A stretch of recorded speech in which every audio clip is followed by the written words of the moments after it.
Well, tonight was one of our season's best performances, and obviously we all want to play well in the NCAA tournament. That's exactly what our team did tonight. We not only beat a really good team in Gonzaga, but we beat, more importantly, a great program. Year in, year out, these guys are in the NCAA tournament, and when you see them in your bracket, it's not a very good feeling because they have such great tournament experience as a coaching staff, as a program, and their players have all been in this setting many times. So we knew we were up against a very, very good opponent, and I think for us to win the way we did, probably didn't catch them on their best night, but certainly we played very, very well. And our guys deserve a lot of credit. Coach Miller, can you just talk about what it means to your family knowing that you and your brother are coaching teams in the Sweet 16 next week? Yeah, I was asked that question right after the game, and it caught me off guard a little bit. You know, it's very special. We're both a product of a great family, but in particular our dad being who he is, not only a great high school coach, maybe one of the best ever, at least in our opinion, but also a great dad. And it was that combination of so much time spent that, you know, he gave us an understanding of the game, a love of the game, and I think we're both probably coaches because of him. And, you know, today is a special day in my mind, more for him. And we're both so much of a reflection of how we grew up. And, you know, growing up in Western Pennsylvania, that's Joe Namath, that's Tony Dorsett, Mike Ditka, football country, you know. And I think for us to be college basketball coaches from there, we have a lot of pride. And it's a great area where a lot of people work hard, and being from that area, hopefully tonight is a proud moment for everybody there in good old Beaver County, Western PA. Sean, at one point it was 11 turnovers to 0. How do you put that in context? No question, we didn't catch Gonzaga on their best night. If we played this game over again, I don't think they would turn the ball over. Some of their turnovers were self-inflicted. I'm sure Mark Few addressed that. But our pressure was good. We had a game plan of trying to trap the post. Easier said than done against that group of players. But for the most part, I thought our guys were active and really played very together and very hard on defense. And for us, the turnovers ignited our transition. And we're always at our best when we can use our defense to our offense. And tonight we scored as many points in that area as we have all season long.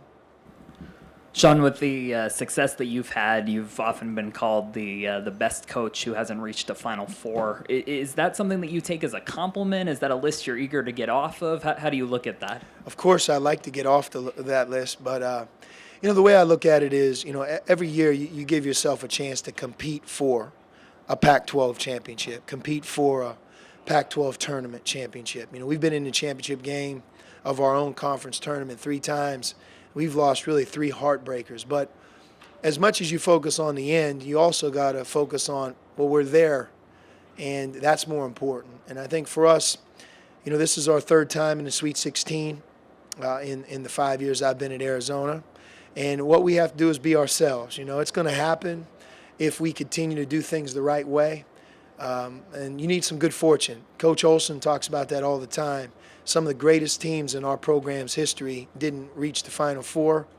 And perhaps the one that won the national championship, you could put in a category that wasn't maybe as expected or as talented. But the thing that's captivating about our history is it's not the 4 Final Fours. It's we probably have competed for a Final Four 12 times. And that's what you have to do, put yourself in the race. So we're in the race, and you know, we have a tough opponent on Thursday, pretty quick turnaround for us. So I can't really, and I don't think we can think about that as much as let's try to be at our best on Thursday, because if we're not, we all know what will happen. I mean, everyone knows Aaron with the highlights and everything else, but he's just such a good team defensive player. Is that something that surprised you early on when he came in? Well, one of the reasons our team is good defensively is our freshmen are very well-versed and talented. I could say the same thing about Rondé Jefferson and Elliot Pitts, who Elliot doesn't have as big of a role, but all 3 of those guys are very well coached before they came here, and their talent is as much on defense as it is on offense. That's unique because usually freshmen drive you crazy because they don't recognize things and they're late to being where they're supposed to. these guys many times fuel our defense because of their talent and because each of them played defense before they came here. And you probably saw that tonight, especially with Aaron and Rondé. They were a part of numerous plays defensively, which ignited our transition. Sean, everyone talks about your defense, but when you're rolling offensively, how good can you be? Kind of tonight, you guys showed a glimpse of that.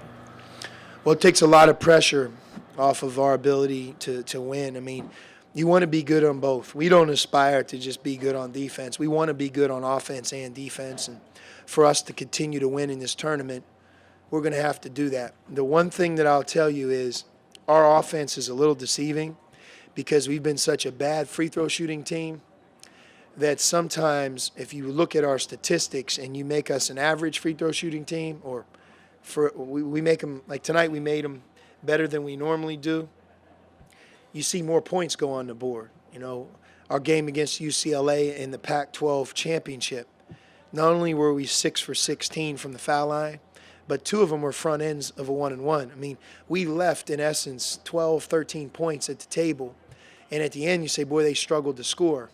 We didn't struggle to score. We just couldn't make a free throw. And I think, again, moving forward, as we climb the ladder in this tournament, we want to constantly get to that line and make more. If we could shoot the percentage that we shot tonight, I think you're going to see that our offense is going to score more points.